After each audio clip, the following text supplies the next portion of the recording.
On November 9, 1966, Paul McCartney, best known for his work as a member of the popular band The Beatles, was driving home from a recording session after an argument with his bandmates when he was killed in a car accident. But wait, how could that be when to this day, Paul appears to still be alive and active in the music scene? Well, according to a certain group of people out there, he's not. To them, for the past 56 years, the person we know as Paul McCartney has been, in actuality, an imposter, found by the surviving Beatles and used by them to keep the Beatles going even after Paul's death.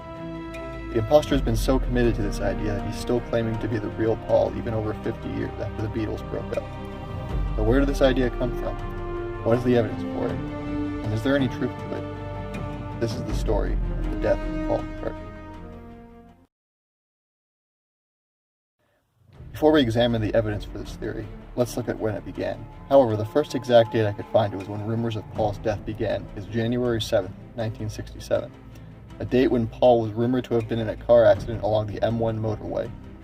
However, the February edition of the Beatles fan magazine, The Beatles Book, referenced the rumor and said Paul had been at home all day with his black Mini Cooper safely locked up in the garage.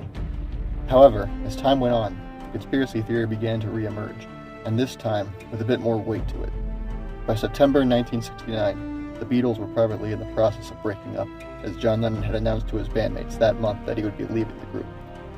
Paul, depressed about the prospect of his job and livelihood for the past decade suddenly coming to an end, had retired to his family with his wife and kids.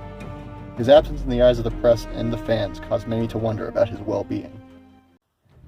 The rumor circulation reached new heights when, on September 17, 1969, Tim Harper, an editor for the Drake University student newspaper, the Drake Times-Delphic, published an article titled, "Is Beatle Paul McCartney Dead?" This article was the first to be published on the rumor and used evidence from alleged messages included in select Beatles songs and album covers. Around this time, a few names started being used for the fake Paul, including Fall, which stands for Fake Paul, and William Campbell Shears, often shortened to just Billy Sheard. Around the time of the article's release, the popularity of the theory skyrocketed in the following months.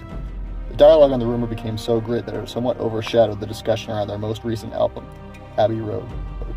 With this exponential growth of the rumor, it prompted the first statement from one of the Beatles. On October 23rd, Ringo Starr said when asked about the rumor, "If people are going to believe it, they're going to believe it. I can only say it's not true." By late October, partially in response to the spread of the rumor, Paul was willing to grant an interview with Life magazine for their next issue. In the interview, Paul addressed the rumor by saying, "Perhaps the rumor started because I haven't been in the press much lately. I have done enough press for a lifetime, and I am switching off whenever I can. I'd rather be a little less famous these days." Besides the interview, Paul would also allow the magazine's photographer to take a photo of him and his family for the cover, with the caption, "Paul is still with us."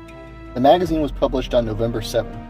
For many, this magazine acted as proof that Paul was still alive, but for some, this added to the evidence that Paul was, in fact, dead and replaced by a look-alike, due to Paul's unshaven appearance and the tired, almost subdued looks on the faces of Paul and his family. Whether or not everyone accepted this magazine as proof, however, around this time, the prominence of the rumor began to die down. But, as mentioned, not everyone was satisfied with this ending to the story. The evidence for Paul's death can be split into three different categories: that involving physical changes in Paul's appearance, clues featured in Beatles songs, and clues featured on Beatles albums. Starting with the physical clues, since they're the easiest to explain, many observers have noticed differences in Paul's appearance, especially when you compare Paul from 1967 and onwards to Paul from the early years of the Beatles. A lot of supposed photographic evidence can be found on the online forum, "Paul McCartney is dead, and I don't feel so good myself," which is a message board dedicated to discussing the theory and the possibility of there being any truth to it. To kind of address this side of the evidence up front, in my opinion, I'd say there are some photos where Paul looks relatively different than he used to, but if you ask me, I think a lot of that has to do with the camera lenses being used, as different camera lenses can make someone look vastly different. I think this especially explains the photos where Paul's head looks either longer or wider than it used to. But with that out of the way, let's move on to the evidence that's more fun to discuss, the ones related to the supposed hidden messages in the Beatles products. Within many Beatles songs from 1967 and onward, fans suspect that they've included hidden messages hinting at Paul's death. Probably the most famous example is from Strawberry Fields Forever, the first song that the Beatles released after Paul's alleged death. Released in February 1967, just 3 months after the supposed car crash that killed Paul, The song features a section where, near the very end, if you increase the volume, you can hear John sing, "I Buried Paul."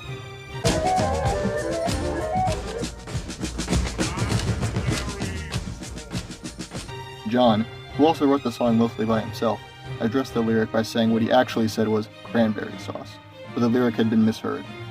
To be honest, I've listened to it multiple times, and I think if you're looking for it, you can hear either one. However, aside from Strawberry Fields, there are multiple other examples of Paul's death being referenced in the Beatles catalog, but not many of them are as upfront as that one. The song, Sgt. Pepper's Lonely Hearts Club Band, the title track of the album of the same name, which is also the first album to be released after Paul's supposed death, has lyrics that read, "Let me introduce to you the one and only Billy Shears," which is where the name Billy Shears makes its first and only appearance in the Beatles catalog. In A Day in the Life, a song on the same album, the lyrics state, "He blew his mind out in a car, and a crowd of people stood and stared. They'd seen his face before." These were said to be lyrics referencing the day of Paul's death. Another example is Don't Pass Me By, which includes the lyrics, "I'm sorry that I doubted you, that was so unfair. You were in a car crash and you lost your hair." This song, written and sung by Ringo, was seen as an acknowledgement and apology for their final conversation together being an argument at the recording studio. Outside of what you can plainly hear in the Beatles' lyrics, there are other clues contained in their songs. This is because, allegedly, if you play certain songs backwards, you can hear subtle messages in their songs addressing Paul's death. This technique of using backwards instrumentation was not a new one to the Beatles, as at that point they had taken to recording certain instruments being played and then running those recordings backwards to create a unique sound. Because of this, fans became keen to listen for any sections of Beatles songs that could be played backwards and possibly include hidden messages within them. From doing this, some believers of the theory suspected that they caught on to a few messages pointing to Paul's death. Here are a few examples.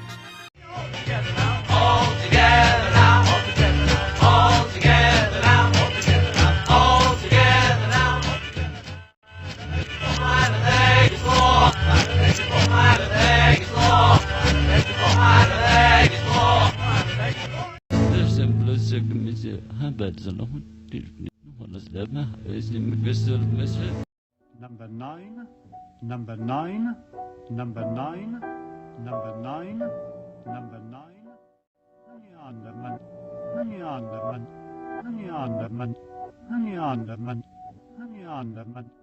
Finally, outside of the music, there are a few clues contained on Beatles album covers that allegedly point to Paul's death. Take the previously mentioned Sgt. Pepper. On the back cover, out of the 4 Beatles, Paul is the only one turned around, allegedly signifying his death. Also, on the inside sleeve, Paul is wearing a badge that followers of the theory believe reads OPD, which they interpret to stand for Officially Pronounced Dead. However, the badge actually reads OPP, as it's a badge for the Ontario Provincial Police. Probably the most famous example of evidence of Paul's death on one of the Beatles album covers is pretty much the entirety of the cover of Abbey Road, which is already one of the most famous album covers of all time. The cover is viewed by many who believe in the theory as a mock funeral procession for Paul, with each of the 4 Beatles representing a different part of the funeral. John is in front, all dressed in white, representing the angel. Ringo is next, dressed in black, representing the mourner. Next is Paul, representing the corpse, as he is the only one out of step with the others and is barefoot. Also of note is that Paul is holding his cigarette in his right hand, even though he's left-handed, which followers of the theory believe is more evidence that this Paul is a fake. Finally, in the back is George Harrison, dressed in denim, representing the gravedigger. Other clues include a few signs on this license plate. The bottom portion reads 28IF, which followers of the theory proclaim stands for Paul would be 28 if he lived, which is actually untrue since Paul was 27 when the album was released. Also, the top portion reads LMW. While this is less discussed in the bottom section, some followers of the theory proclaim this stands for Linda McCartney, widow, referencing Paul's wife. Although this part is technically incorrect as well, since Paul didn't meet Linda until 1967, after his supposed death. So, you've heard the evidence that Paul is apparently dead. Now that I've discussed the basic weight this theory holds, do I think he's dead? Well, I'll just say, probably not. The thing is, whether you believe in the theory or not, it's hard to deny that a lot of this theory, as well as most other conspiracy theories, is driven by people who come to a conclusion, in this case, that the real Paul McCartney is dead and has been replaced by a lookalike, and cherry-pick any evidence they can to find to prove it. If you don't believe me, think about this. If you didn't know ahead of time that people are trying to prove that Paul is dead, would you think anything about this image? Would you look at this and say, oh yeah, this guy, he's definitely dead? And finally, probably the biggest piece of evidence that the whole theory is fake. If Paul McCartney was replaced by a lookalike to keep the Beatles going and to not let the cash cow die, then how come the Beatles broke up less than 4 years after the fact? Is there any explanation for that? At the end of the day, odds are nobody watching this has ever met Paul. I can't prove that the new Paul is the same person as the old Paul. There are a lot of interesting pieces of evidence that apparently point to Paul's death. Bottom line, whoever he is, the original one, the fake one, or something else I guess, Paul McCartney's still killing it. In fact, I actually got to see him live last summer, and despite the apparent earthquake that was taking place when I shot the footage, he did great. Whether or not you believe he's dead, ironically enough, the Paul is dead theory is very much alive.